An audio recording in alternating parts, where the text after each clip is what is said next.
بسم اللہ الرحمن الرحیم۔ انسان چہرہ تو صاف رکھتا ہے جس پر لوگوں کی نظر ہوتی ہے، لیکن دل کو صاف نہیں رکھتا جس پر صرف اللہ کی نظر ہوتی ہے۔ نصیب کا لکھا تو مل کر ہی رہتا ہے، کب کہاں کیسے یہ سب اللہ طے کرتا ہے۔ جب تمہارا دل کسی کے گلے لگ کر رونے کو چاہے تو قرآن کو گلے لگا لینا۔ ہر کسی کو ہر بات کا جواب دینا ضروری نہیں ہوتا، بہت سی جگہوں پر واقعی دل بڑا کرنا پڑتا ہے، درگزر کرنا پڑتا ہے، ہر کوئی نہیں سمجھتا اور آپ ہر کسی کو سمجھا نہیں سکتے۔ طوفان آنا بھی ضروری ہے زندگی میں، تاکہ پتہ چلے کہ کون ہاتھ پکڑ کر بھاگ رہا ہے اور کون ہاتھ چھوڑ کر۔ خاموشی اسی کی محسوس ہوتی ہے جس کا بولنا اچھا لگتا ہے۔ منایا ان کو جاتا ہے جو ناراض ہو، جو مصروف اور بیزار ہو، ان سے دور چلے جانا ہی بہتر ہے۔ اچھی نیت اچھے گھرانوں سے ملتی ہے، اونچے اسکول صرف تعلیم دیتے ہیں۔ اچھے تو سبھی ہوتے ہیں، بس پہچان برے وقت میں ہوتی ہے۔ جو شخص اپنی قسمت پر خوش ہے، حقیقت میں وہی خوش قسمت ہے، کیونکہ وہ اللہ کی رضا پر راضی ہے۔ سچا انسان جذباتی ضرور ہوتا ہے مگر منافق نہیں ہوتا۔ کچھ لوگ اپنے آپ کو فرشتہ سمجھتے ہیں، ان کے کام بھی فرشتوں جیسے ہے، یعنی دوسروں کے گناہ اور برائی کا حساب رکھنا۔ اگر انسان کو تکبر کے بارے میں اللہ کی ناراضگی اور سزا کا علم ہو جائے تو بندہ صرف فقیروں اور غریبوں سے ملے اور زمین پر بیٹھا کرے۔ مشکل وقت ایک ایسا فلٹر ہے جو انسان کو منافق اور مکار اور لالچی لوگوں سے پاک کر دیتا ہے۔ اگر دانت بھی ناخن کی طرح بڑھتے تو انسان کے لیے کاٹنا بھی مشکل ہو جاتا اور سنبھالنا بھی۔ بے شک وہ خالق دو جہان نے انسان کو حکمت سے بنایا اور حسین بھی بنایا۔ بے شک سبحان اللہ، اپنی اندھیری قبر کو خود روشن کرنے کی تیاری کرے۔ آج زندہ انسان سے لوگ وفا نہیں کرتے، کل مٹی کے ڈھیر سے کون وفا کرے گا؟ جو شخص تمہاری نظروں سے تمہاری ضرورت کو سمجھ نہیں سکتا، اس سے مانگ کر خود کو شرمندہ نہ کرے۔ رسول اللہ صلی اللہ تعالی علیہ وسلم نے فرمایا، میری امت کے بوڑھوں کی عزت کرنا میری عزت کرنا ہے۔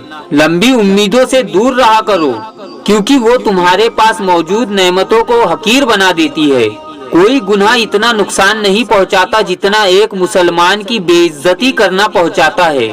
علم ایک ایسا زیور ہے جس کے سنگار سے شخصیت چمک اٹھتی ہے۔ پریشانی میں مذاق اور خوشی میں تانا مت دو، کیونکہ اس سے رشتوں میں موجود محبت ختم ہو جاتی ہے۔ اگر زندگی عارضی ہے تو مشکلات بھی مشکل نہیں ہوتے۔ تم اپنے رب کے شکر گزار رہو۔ رب ہمیں ہمارے اعمال کے حساب سے نہیں بلکہ اپنی رحمتوں کے حساب سے نعمتوں سے نوازتا ہے۔ درد وہ ہوتا ہے جو ہمیں دوسروں کو تکلیف میں دیکھ کر ہوتا ہے۔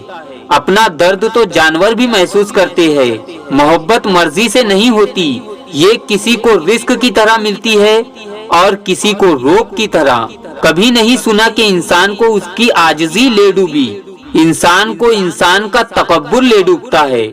انسان کے غرور کی اوقات بس اتنی سی ہے کہ نہ تو وہ پہلی بار خود نہا سکتا ہے اور نہ ہی آخری بار۔ تکبر شہرت کا ہو، دولت کا ہو، طاقت کا ہو، علم کا ہو، حسن کا ہو یا پھر حسب و نسب کا ہی کیوں نہ ہو، انسان کو رسوا کر کے ہی چھوڑتا ہے۔ شیطان کو تکبر ہی لے ڈوبا۔ تکبر اور غرور بہت بری چیز ہے، کیونکہ سب سے پہلے شیطان تکبر سے ہی گمراہ ہوا۔ عبادت کی کثرت پر غرور ہرگز نہ کرے، کیونکہ زیادہ عبادت کے باوجود شیطان کا کیا حال ہوا۔ چلنے والے دونوں پیروں میں کتنا فرق ہے، ایک آگے اور ایک پیچھے، لیکن نہ تو آگے والے کو غرور ہے اور نہ ہی پیچھے والے کی توہین، کیونکہ انہیں پتا ہے کہ پل بھر میں یہ بدلنے والے ہیں۔ بس اسی کو زندگی کہتے ہیں۔ تکبر کی سزا، جس شخص کے دل میں رائی کے دانے کے برابر بھی تکبر ہوگا وہ جنت میں نہیں جائے گا۔ سورہ لقمان میں اللہ تعالیٰ فرماتا ہے، اور لوگوں سے غرور کے ساتھ اپنا رخ نہ پھیر اور زمین پر اکڑ کر نہ چل، بے شک اللہ ہر متکبر اترا کر چلنے والے کو پسند نہیں کرتا۔ غرور کو اپنے اپنے دل میں داخل نہ کرو ورنہ سارا کیا دھرا مٹی میں بدل جائے گا۔ شہرت کی بلندی بھی پل بھر کا تماشا ہے، جس ڈال پر بیٹھے وہ ٹوٹ بھی سکتی ہے۔ تکبر کی علامت اپنا قصور ہوتے ہوئے بھی غلطی تسلیم نہ کرنا اور معافی مانگنے کے لیے تیار نہ ہونا۔ غرور، تکبر، نافرمانی انسان کی فطرت ہے، جبکہ انسان کی عظمت اللہ کی اطاعت اور عاجزی میں ہے۔ تمہاری خوبصورتی، تمہارا جمال، تمہارا حسن، جوانی کا نشہ، دولت کا گھمنڈ، تمہاری قابلیت کے چرچے، تمہارے ہنر، سب ایک دن ختم ہونے والے ہیں۔ تو غرور کس بات کا؟ کیا تم نے نہیں سنا کلو نفس ذائقۃ الموت؟